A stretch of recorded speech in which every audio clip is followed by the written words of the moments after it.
Hello friends, నేను Vani. Welcome back to my channel gardening with Vani. ఈ రోజు మన వీడియో చామంతి మొక్క గురించి అండి. చామంతి మొక్కకు సీజన్ స్టార్ట్ అయింది అంటే మనము ఇప్పుడు కటింగ్స్ ద్వారా పెంచుకోవడం కానీ ట్రాన్స్ప్లాంట్ చేసుకోవడానికి కానీ సీజన్ అండి. ఫ్లవరింగ్ సీజన్ ఇంకా స్టార్ట్ అవ్వలేదు, కానీ మనము రాబోయే సీజన్ లో వందల కొద్ది మొక్కలు అంటే ఫ్లవర్స్ మనకి రావాలంటే మనము ఇప్పుడు కటింగ్స్ ద్వారా చక్కగా మనము ప్రాపగేట్ చేసుకోవచ్చండి. చామంతి మొక్కల్ని ఇప్పుడు ఈ సీజన్ లో నాటుకోవడానికి బెటర్ టైం అన్నమాట. ఇప్పుడు మనము కటింగ్స్ ద్వారా గానీ పిలకల ద్వారా గానీ మనము మొక్కలు నాటుకుంటే ఇక సీజన్ అంతే అండి. నవంబర్ డిసెంబర్ వచ్చే కొద్ది మనకి వందల కొద్ది పూలు పూసేస్తాయి. నేను ఈ రోజు గ్రీన్ చామంతి అండి, లాస్ట్ ఇయర్ ఇది ఫ్రెండ్ దగ్గర నుంచి తీసుకున్న మొక్క అండి. ఇప్పుడు నేను ఇది కటింగ్స్ ద్వారా చాలా మొక్కలు డెవలప్ చేసుకోవాలనుకుంటున్నాను. మనకి గ్రీన్ చామంతి అనేది మార్కెట్ లో అవైలబుల్ గా ఉండదండి. మనకి హ్యాపీ గార్డెనింగ్ గ్రూప్ నుంచి కానీ సిటీజీ నుంచి కానీ మనం ఇలాంటి మొక్కల్ని తీసుకోవాలండి. ఆ విధంగా తెప్పించుకున్న మొక్క అన్నమాట. ఆ విధంగా తెప్పించుకున్న మొక్క అండి గ్రీన్ చామంతి మొక్క. ఈ మొక్క ఒకటే మొక్క. ఈ మొక్కని ఇప్పుడు నేను చాలా మొక్కలుగా తయారు చేసుకుంటున్నాను. అన్ని మొక్కలైనా నేను చూపించిన పద్ధతిలో చేస్తే కనుక మీకు అన్ని మొక్కలు అయితే తయారైపోతాయండి. క్లైమేట్ చూడండి, మనకి జూలై ఆగస్ట్ లో ఈ మొక్కలు కటింగ్స్ పెట్టుకునేదానికి చాలా బెస్ట్ టైం అండి. ఈ చామంతి మొక్కలు మనము ఈ సమ్మర్ లో అయితే కాపాడుకోవడం చాలా కష్టం అన్నమాట. అలాగే బాగా వర్షాలు పడినప్పుడు కూడా ఇవి కుళ్ళిపోతా ఉంటాయి, నల్లగా అయిపోతా ఉంటాయి, అలాగే చనిపోతా ఉంటాయి. సో మనం ఇప్పుడు ఈ సీజన్ లో కటింగ్ ద్వారా డెవలప్ చేసుకోవాలండి. కటింగ్స్ అన్ని కూడా హెల్తీగా ఉన్న మొక్క నుంచి మనం తీసుకోవాలండి. ఒక 3-4 ఇంచెస్ ఉంటే మనకి సరిపోతుంది అన్నమాట నాటుకునేదానికి. సో ఇప్పుడు మనము ఈ విధంగా స్టెమ్స్ అయితే మనము తీసుకున్నాం కదండి. ఈ స్టెమ్స్ నాటడానికి చిన్న చిన్న పార్ట్స్ అయితే మనం పెట్టుకోవాలి. ఆ సాయిల్ విషయానికి వస్తే ఎర్రమట్టి తీసుకుంటున్నానండి. ఎర్ర మట్టితో పాటు బూడిద కూడా వేస్తున్నాను, ఎందుకంటే ఫంగిసైడ్ పెస్టిసైడ్ కాబట్టి బూడిద కూడా కొంచెం వేస్తున్నానండి. తర్వాత ఇసుక తీసుకుంటున్నాను. ఇసుక అంటే ఈక్వల్ అన్నమాట, మట్టి ఇసుక ఈక్వల్ గా తీసుకుంటున్నాను. ఒకవేళ ఇసుక లేకపోతే కోకోపీట్ అన్న వాడచ్చు, వరి పొట్టు అన్న వాడచ్చు. 3 కలిపి ఇలా నేను మొత్తం అయితే కలిపేస్తున్నాను. ప్రజెంట్ మనము ఈ మిశ్రమంలో ఫర్టిలైజర్స్ అయితే అవసరం లేదండి. మట్టి ఇసుక వేస్తే సరిపోతుంది, ఎందుకంటే మన స్టెమ్ ఇలా నాటుతాం కాబట్టి సాయిల్ అనేది చాలా లూజ్ గా ఉండాలి. ఇందులో ఆల్రెడీ అయితే నేను వరి పొట్టు వేసేసి ఎరువు వేసేసి పెట్టేశానండి. హోల్స్ కైతే నేను చూడండి ఇట్లా స్టోన్స్ కానీ ఏదైనా పీచు కానీ మనం అడ్డం పెట్టాలి, లేకపోతే మనము ఇట్లా మట్టి మిశ్రమం వేస్తేనే మొత్తం నీళ్ళు పోసినప్పుడు కింద వెళ్ళిపోతుంది కాబట్టి అడుగునైతే మనం ఏదో ఒకటి నీళ్ళు మాత్రమే పోయేటట్లు కింద అయితే కవర్ చేయాలి. తర్వాత ఇలా మనం కలుపుకున్న ఈ మిశ్రమాన్ని ఇలా పార్ట్స్ లో మొత్తం అయితే వేసేసుకొని తర్వాత మనము తీసుకున్న స్టెమ్స్ అయితే నాటేసేయాలి. ఇలా నాటేసే ముందు నేను ఏం చేశానంటే కొద్ది వాటర్ లో సాఫ్ ఫంగిసైడ్ కొద్దిగా వేసి కొద్దిసేపు నానబెట్టానండి. అంటే మనం మట్టి మిశ్రమం రెడీ చేసుకునే లోపల ఇలా కొద్దిసేపు వాటర్ లో అయితే ఉంచేసాను.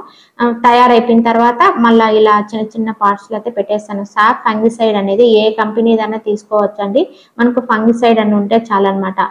ఎందుకంటే మొక్క నాటే ముందు మనం ఇలా చేస్తే రిజల్ట్స్ అనేది ఎక్కువగా ఉంటుంది.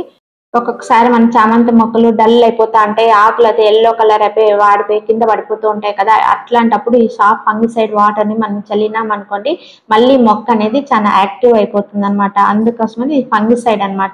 ఎలాంటి ప్లాంట్స్ కైనా, రోజెస్ కానీ మందారాలకు కానీ ఇలాంటి వాటర్ స్ప్రే చేస్తే డల్ గా ఉన్న మొక్కలు కూడా చాలా యాక్టివ్ గా అయిపోతాయి. ఈ విధంగా మన ఇంట్లో ఎన్ని రకాల చామంతి ప్లాంట్స్ ఉంటే అన్ని చామంతి ప్లాంట్స్ స్టెమ్స్ తీసుకొని ఈ విధంగా ఫంగిసైడ్ లో వేసేసి చిన్న చిన్న పార్ట్స్ లో ఇలా పెట్టుకున్నాం అనుకోండి, అయితే మన ఇంట్లో ఉంటాయి. ఈ విధంగా అయితే మీరందరూ ప్లాన్ చేసుకోండి ఫ్రెండ్స్. ఈ విధంగా మనము చిన్న చిన్న పార్ట్స్ లో పెట్టేసిన తర్వాత ఎండ తగిలేటట్లండి మనము షేడెడ్ లో పెట్టుకోవాలి. తర్వాత కొద్ది రోజులు ఎండలు ఇంకా ముదిన తర్వాత మదర్ ప్లాంట్ ఉంటుంది కదండి, దాన్ని కూడా మనం అయితే నీడలో పెట్టేసుకోవాలి. అప్పుడప్పుడు నీమ్ ఆయిల్ అనేది స్ప్రే చేస్తూ ఉంటే సరిపోతుంది. ఫ్రెండ్స్, వాటరింగ్ విషయానికి వస్తే వాటర్ అనేది మనము డైలీ అయితే వేయనవసరం లేదండి. మట్టి కొద్దిగా గట్టిగా అయినప్పుడే వాటర్ ఇవ్వాలి. ఎండలు కదా అని చెప్పి 2 పూటలు అయితే వాటర్ ఇవ్వద్దు. ఫ్రెండ్స్, ఇంతకుముందు మనం కట్ చేసుకునే స్టెమ్స్ ని మనం ఫంగిసైడ్ వాటర్ లో నానబెట్టాం కదండి. ఆ ఫంగిసైడ్ వాటర్ ని బాగా డైల్యూట్ చేసేసి మొక్కలకి అయితే ఇచ్చేద్దామండి. 1 లీటర్ వాటర్ కి 2.5 ml అలా వేసి మనం బాగా డైల్యూట్ చేసి మొక్కలకి అయితే ఇవ్వచ్చు. ఇవి చామంతులకే కాదండి, మందారాలకి, రోసెస్ కి, మన ఇంట్లో ఎన్ని ఫ్లవరింగ్ ప్లాంట్స్ ఉంటే అన్ని ఫ్లవరింగ్ ప్లాంట్స్ కి ఇచ్చినా కూడా చాలా రిజల్ట్స్ అయితే ఉంటుంది. స్ప్రే చేసేదాని వల్ల ఫంగిసైడ్ ని వాటర్ లో వేసి స్ప్రే చేసేదాని వల్ల మళ్ళీ అవి బాగా యాక్టివ్ అయిపోతాయి. ఈ విధంగా మనము నాటుకున్న ఈ మొక్కలు కూడా ఇలా స్ప్రే చేసేయాలి. ఇలా స్టెమ్స్ పెట్టిన ఈ పార్ట్స్ పైన మనము ఇలా డబ్బాలు కానీ కవర్స్ కానీ ఇలా మనము పెట్టామనుకోండి, త్వరగా రూట్స్ అనేది వచ్చేస్తాయి. కవర్ ఇలా పెట్టేసాం అనుకోండి, లోపలికి గాలిపోదు కదా, అప్పుడు మనకి ఆ ఉడుకుకి రూట్స్ అనేది వస్తాయి.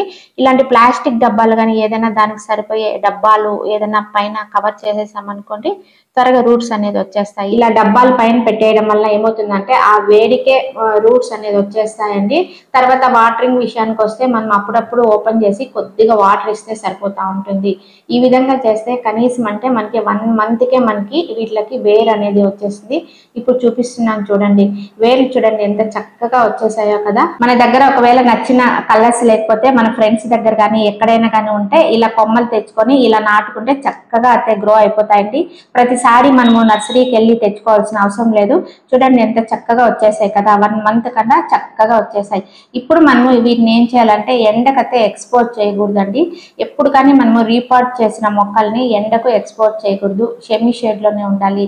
తర్వాత ఏం చేయాలంటే మనం వాటర్ కూడా ఎక్కువ ఇచ్చేయకూడదు, కొద్దిగా మొక్క తడిచేటట్లు మాత్రమే కొంచెం కొంచెం వాటర్ ఇవ్వాలి. మళ్ళీ మనము 1 నెల తర్వాత ఈ మొక్కల్ని సెమీ షేడ్ లో నుంచి ఎండలోకి షిఫ్ట్ చేయాలండి. మళ్ళీ ఎండకు అలవాటు పడాలి కాబట్టి ఇలా మన మొక్కల్ని సెంటర్ పాయింట్ చూసుకొని సెంటర్ లో పెట్టామనుకోండి, బుషిగా మన మొక్క అనేది వచ్చేసింది. కొద్దిగా మొక్క పెరిగిన తర్వాత పైన టిప్స్ అనేది కొద్దిగా మనము గిల్లేస్తా ఉన్నాం అనుకోండి, పక్క పక్కనే మనకి స్టెమ్స్ వచ్చేసి మొక్క అనేది చాలా బుషిగా, అంటే బుట్ట చామంతి అంటారు కదా, అలా తయారైపోతుంది. 1 month తర్వాత మళ్ళీ మనము లిక్విడ్ ఫర్టిలైజర్స్ తయారు చేసి మన మొక్కలకి కొద్దిగా ఇస్తూ ఉండొచ్చండి. అప్పుడప్పుడు అలోవెరా జెల్ కూడా తయారు చేస్తూ ఉన్నాం అనుకోండి, ఎటువంటి ఫంగల్ ఇన్ఫెక్షన్స్ కూడా రాకుండా ఉంటాయి. ఇప్పుడు మనకి వాతావరణం చల్లగా ఉంది కాబట్టి కొమ్మలు ఇలా పెట్టామనుకోండి చక్కగా నాటేసుకుంటాయి. అంటే మనకి ఈ సీజన్ స్టార్ట్ అయ్యే కొద్దీ మనకి చామంతి ప్లాంట్స్ అనేది తయారైపోతాయి. ఒక మొక్క నుంచి 100 కొద్ది మొక్కల్ని ఈ విధంగా నేను చెప్పిన పద్ధతిలో మీరు చేశారనుకోండి, నచ్చిన కలర్స్ ని మనం ఇలా పెట్టుకున్నాం అనుకోండి, చాలా ప్లాంట్స్ అయితే మనం తయారు చేసుకోవచ్చండి. ఇలా పాట్ మధ్యలో ఇలా పెట్టేసి మట్టి మిశ్రమం లూజ్ గా ఉండేటట్లు పెట్టేసాం అనుకోండి, చక్కగా బాగా నాటుకుంటుందండి. ఇలా మొక్క పెట్టిన తర్వాత మట్టిని బాగా గట్టిగా అదిమేయాలి, గాలిపోకుండా. ఇలా మనం మొక్కను నాటేసిన తర్వాత వెంటనే మనము వేపపిండి కానీ కంపోస్ట్ కానీ ఇవ్వకూడదండి. 1 month తర్వాత మనము స్లోగా వీటికి అంటే లిక్విడ్ ఫర్టిలైజర్స్ తో అలవాటు చేయాలన్నమాట. తర్వాత కొద్ది రోజుల తర్వాత అంటే 2 months తర్వాత కొద్దిగా కంపోస్ట్ ఇవ్వడం అలా మనము చేస్తూ ఉండాలి. అప్పుడే మొక్క అనేది అంటే గ్రోత్ చాలా బాగుంటుంది. ఈ విధంగా మనము రీపాట్ చేసుకున్న తర్వాత ఇలా నేను నీడలో పెట్టేసి మొక్కకు అవసరమైనంత వాటర్ మాత్రమే ఇవ్వాలి. మొక్క అంటే మట్టి మిశ్రమం డ్రై అయినప్పుడే మనము వాటర్ ఇవ్వాలి. ఊరికే ఎండ ఈ విధంగా మనము మదర్ ప్లాంట్ నుంచి అంటే కొమ్మల ద్వారా 100 కొద్ది మొక్కల్ని ఎలా తయారు చేసుకోవచ్చు అనేది వాళ్ళ వీడియో అయితే చూసామండి. ఈ వీడియో మీ అందరికీ యూస్ఫుల్ అని అనుకుంటున్నానండి. ఈ వీడియో నచ్చినట్లయితే లైక్ చేయండి, షేర్ చేయండి, సబ్స్క్రైబ్ చేయండి. Wish you A happy gardening. Thank you.